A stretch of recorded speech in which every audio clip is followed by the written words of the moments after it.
Naš poznati reditelj Miloš Miša Radivojević gost je današnje hronike Međunarodnog filmskog festivala na Paliću. Gospodine Radivojeviću, vaš najnoviji film Ni na nebu i ni na zemlji u stvari nastavak je vašeg opusa sa filmovima sa savremenom urbanom pričom, sa beogradskog asfalta. Ni na nebu ni na zemlji je moj 11. film, a to 11. je zapravo jedan novi početak. To sad kad se ovako čovjek okrene u ovim ozbiljnim godinama, to je za naše uslove i našu sredinu jedan u stvari ogroman broj filmova. I naravno svakim danom je sve teže baviti se ovim poslom. Na neki način smogli smo snage,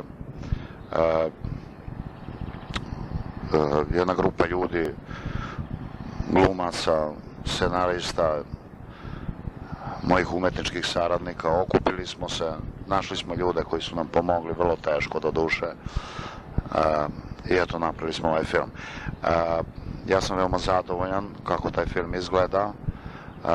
To je bio jedan težak rad u teškim uslovima, što ne treba, mislim, sasvim je normalno da sve što ljudi, sve ljudske delatnosti, svi poslovi, sve se radi mnogo teže i mnogo komplikovanije. Prema tome, ne naglašavam ovo zbog toga da bih to pripisao sebi u neku zaslugu, nego jednostavno zaista mislim da je danas završiti igrani film jedan veliki podvig.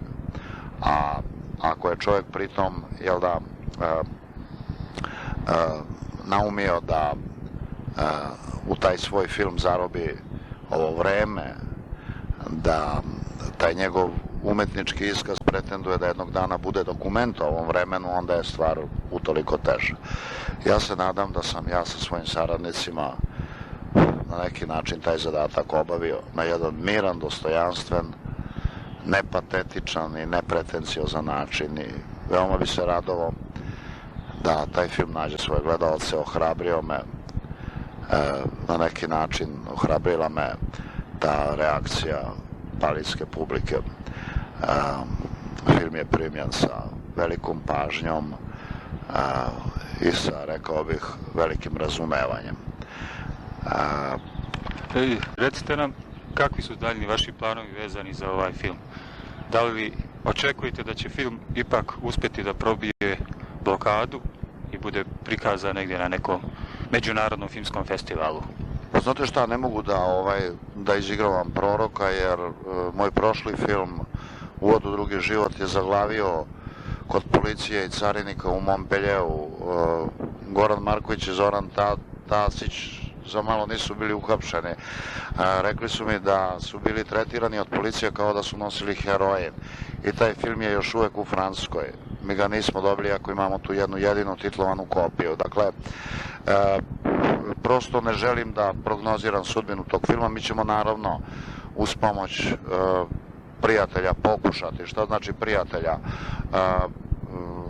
Ja mislim da je jedan izvjestan broj ljudi koji se ozbiljno sad bavi promocijom jugoslovenskog filma, mislim pre svega na kritičare i publiciste i ljude koji na neki način onako uporno i tvrdoglavo pokušavaju da nađu sve moguće kanale, ne bili, jel da, bar to malo što imamo produkcije na neki način pustili u svet. Tako da mislim da će pomoći da bi mogli da se nađu načini, putevi da se stigne do nekog, ne znam, Toronta, Montreala, Evrope, ne znam gde i tako. Mislim da nismo u situaciji, nekoj velikoj situaciji da biramo, ali ćemo se boriti, jer to mislim da tako jedan strašno ružan odnos prema nama, mislim da se lagano menja i da taj odnos neke vrste revolta zamenjuje jedno osjećanje radoznalosti i potreba da ljudi zaista vide čime se mi to ovde bavimo, način kako mislimo, o čemu govorimo i tako.